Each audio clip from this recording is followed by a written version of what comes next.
Good evening and welcome to another edition of the Tom Murphy Show. Tonight we brought back some guests from a year ago, and when you see them you will notice that they have matured while I have just aged. Tonight our guests are Chloe Burt, hello, Lucas Burt, and Leo Tantillo. When I was running for office last year, these three kids interviewed me. We're going to do the same format. I have not seen their questions. I don't know what their questions are. They're three very intelligent kids who asked very insightful questions the last time. And I plan on doing this every year until they realize how uncool I really am. So we're going to start with Mr. Tantillo here. All right. Well, you've had a while to be a mayor, you know. So I want to ask, what's the most struggling part so far of being a mayor? The most struggling part. Mm-hmm. Well, the most difficult day was a day when there was a big fire in the village and 8 families were displaced, and it was on December 23rd. Yeah. So it was kind of like a very hard time to be homeless. So you know, that was trying, but it came out very well because the community rallied around.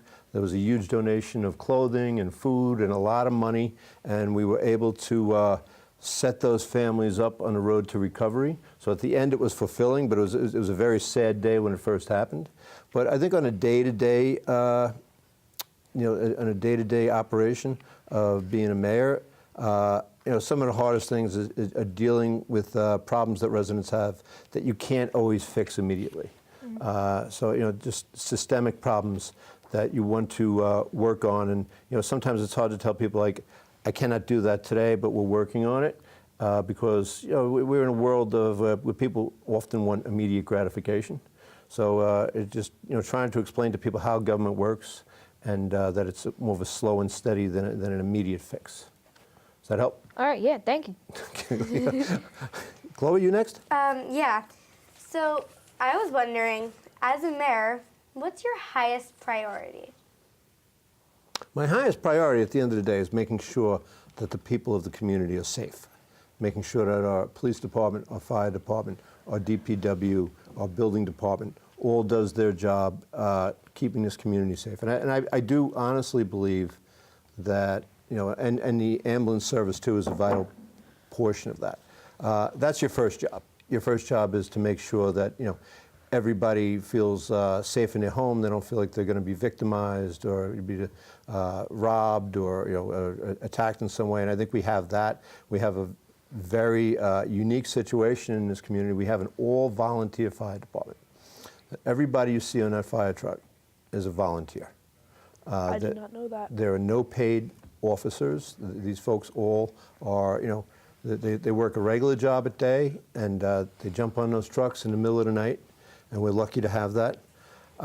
So you know, that's the most important thing for me, is making sure everybody is safe and secure, you know, because we have a lot of challenges with safety too. You know, this is a community that floods, and you know, the flooding sometimes, of course, it can cause a lot of property damage and disrupt people's lives, but it could also, you know, take somebody's life, or, you know, so we always have to be mindful when we're having a heavy rain or a storm which pushes the nor'easter, which pushes the water into the people who live on the shore. So you know, that's one of the big concerns, is trying to make sure that at the end of the day everybody's safe and sound and secure. That's reassuring. Good. I'm glad you feel better, Chloe. Lucas. So I was wondering, like, what's your next what's the next big project for the community? Like, what are you planning on doing next? Well, there's a couple of things that were really major projects. One is we have a moratorium in place, and a moratorium means that it's kind of a timeout. So the moratorium has to do with development of housing with 3 or more units. Because as you've seen in the past few years, there's been a lot of apartment building going on in the village of Mamaroneck. There's a concern, a valid concern about school overcrowding that could affect Mamaroneck Avenue and all the schools in general. You know, you see there's going to be a big development on Waverly, which is, I think, in my opinion, is going to impact that part of the town negatively, because it's a hard area to get around in on a good day, and now we're going to put over 100 more apartments in this very narrow street. So that moratorium is in effect, and what that moratorium does, it allows us to study the zoning. And that's what we've been doing. We've been studying the zoning all over the building and how it relates to, what more development will do in the village. Now what we're going to do is we're going to work to change the zoning so that development will have less impact in the community.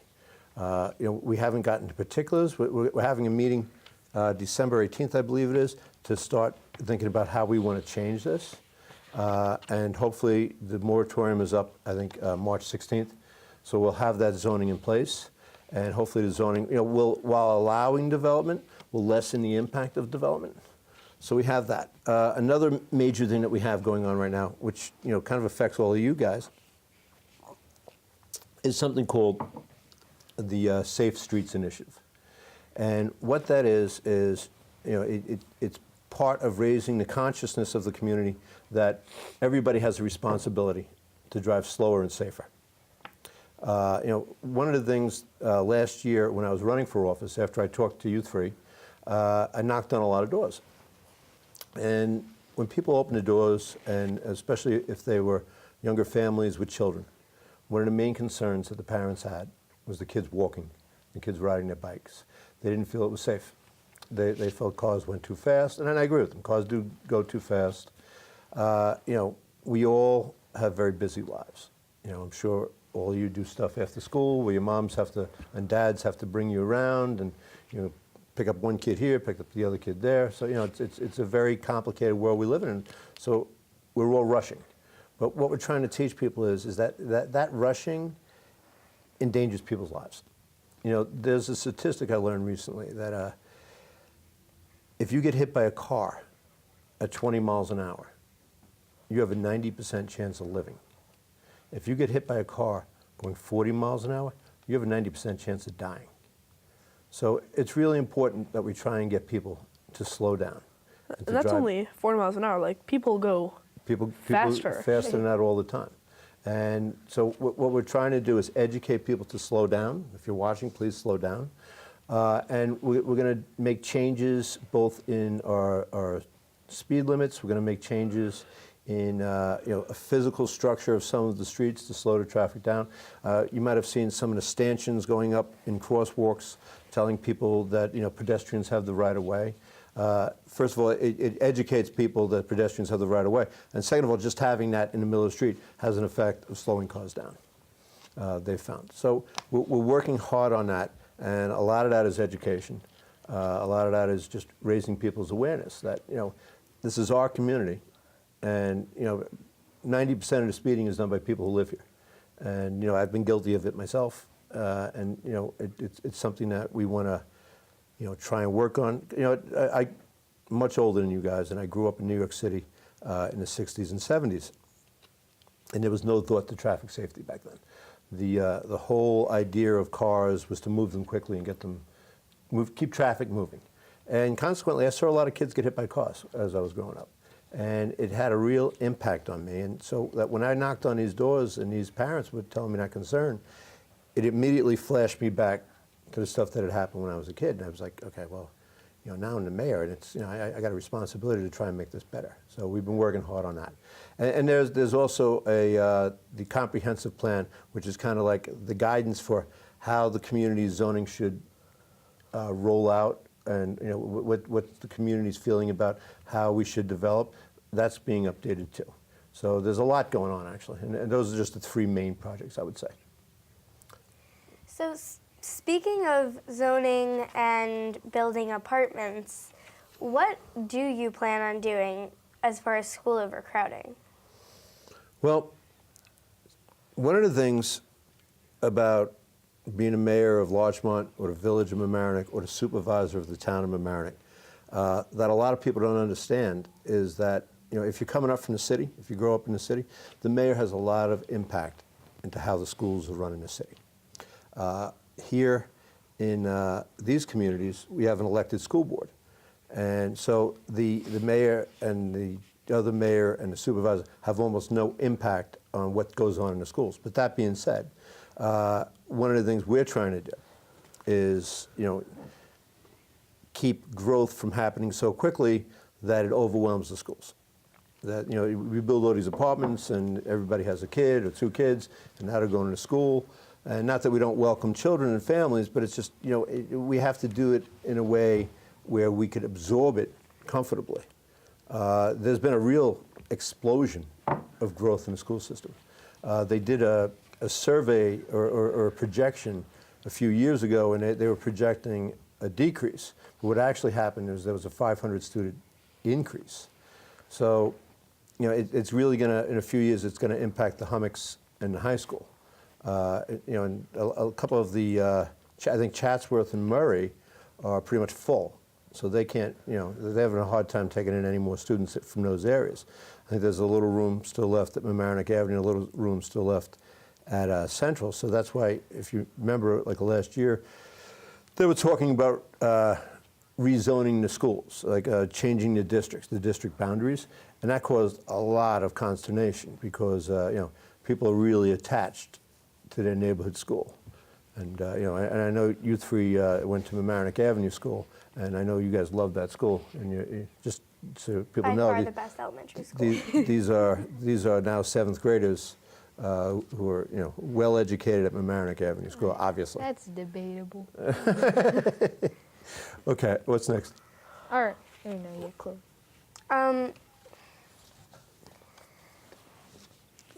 That was kind of a question on its own. All right, yeah. So she talked about what you're planning on doing in the future for schools. So I'm going to ask what has been done so far. Where does it stand now, Where it stands now, Leo, it's kind of not well. There's obviously this is a question that's more directed toward the people who are dealing with the schools. Yeah. But they really have to make the next couple of years some difficult choices. And I might be misstating what their choices are, and they might have changed. But there are some people who talk about doing something called the Princeton Plan, and that would be maybe like first, second, kindergarten, first and second would go to this school. So everybody in the district would go to that school, and then third, fourth, and fifth would go to maybe another school, and then they'd all meet together. So they try and shuffle the deck so everybody fits in. Which goes back to what I was talking about before, is people then would be concerned about not being able to go to their local schools. And also, we would have to then bus kids to schools. And busing, it causes a lot of angst to parents because they have to put their kid on a bus. And we've been, over the years, trying to get people to walk to school and to bike to school. And that would kind of throw a monkey wrench into that. But from our part, from the Village of Mamaroneck's land use part, like I said, we go back to we know that this is a problem, and we're trying to address it by lessening the impact of development. So All right, thank you. You're Well, welcome. speaking of development, what are your plans for after the moratorium is up? Well, Chloe, that's something that in these local governments, there are 5 people on the board. So like I said, we're meeting on December 18th. And it's a deliberative process that all 5 people, with input from citizens and residents, we're going to try and come up with how we can still allow development, but have that development's impact be lessened.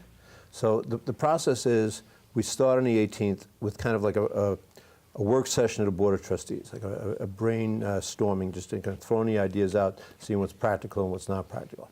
It'll be the Board of Trustees, our village planner, our village attorney, and maybe the building inspector. Because what you don't want to do is you don't want to propose things that are impractical and then have to rewrite it later on. So we're looking to do it right the first time, and then we're going to open it up to the citizens and allow citizens input. And when that's on point, we'll try and incorporate some of that into the law. My gut is that we're going to, lessen the density at the end of the day. But like I said, I'm just one person on the board, and I'm loath to talk for them. because they're for smart people who have their own opinions. But I think that that's the way they'll go too. But I hate to make promises for somebody else. But myself, I think that our current zoning allows too much density, and I'd like to work to lessen that density. But also realizing that the people who own property, have an interest in that property. So I hope that helps. Yes. All right. So I was wondering, what are you planning on doing? What are you doing to ensure that all the people in our community are treated fairly by the powers that be, like the board, police department, fire department, like everyone is treated equally? Well, I think what we're trying to do is, we've begun a process of, with the police department, reaching out, and on December 13th, which we'll air before that, the Community Resource Center is going to be having kind of an open house with the police department, so people from the community can come down and, first of all, meet the police officers, because I think it's very important that we have one-on-one contact. There are many members of our community that feel apprehensive, that feel afraid of authority at this point because because of what's going on with the immigration debate in this country. They're afraid that if they approach authority, that they will then get mixed up in a legal entanglement that will then affect their immigration status. So what we're trying to let people know is that, hey, you know what? We are not immigration. We are not going to report anybody to immigration. If you have a crime that happened to you, we want you to report it so that we can go after that criminal. Because we want to make sure that every community is safe. The folks who live in every area, no matter what your immigration status, you're here in Mamaroneck, you're a resident, and our police department, has a policy that they will, not, contact ICE about anybody's immigration status. If a judge gives them a warrant, they will enforce the warrant. That's just the way life works. But they are here to keep the whole community safe. We try and make sure that when we deal with any segment of the community or any religious affiliation in the community, we do it on a fair basis.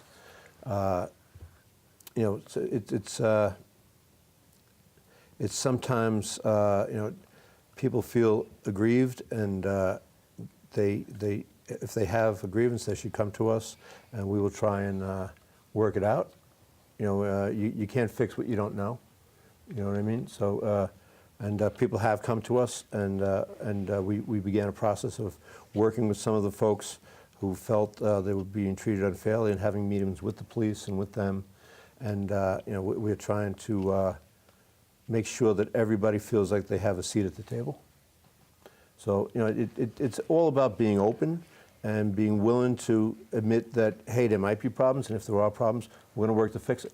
I think what happens in government on every level is people get really defensive.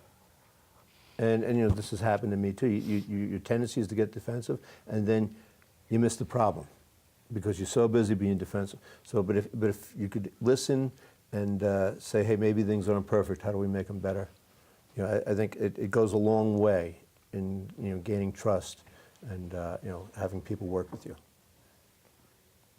All right. So my next question is, well, a couple years back we had the movie theater, and that was a big part of our lives and entertainment. And now the movie theater has a coming soon sign in front of it. Yeah. And I'm very excited for this, so I want to know what's going on. How soon will it be coming? Also, does that fall under the development moratorium? Yeah. No, that does not fall under the development moratorium because they are not building residents. Exactly. Okay. They had originally considered building residences, but I think when the moratorium happened, they just wanted to get the theater in. That should be happening, from my understanding, early next year. But Everybody likes movies. Yeah. everybody likes movies, and That's you know, I'd rather go sit in a movie, have the lights go down, have my popcorn, watch it on a big screen with everybody, than sit at home and watch it on my, Yeah. you know, on my laptop.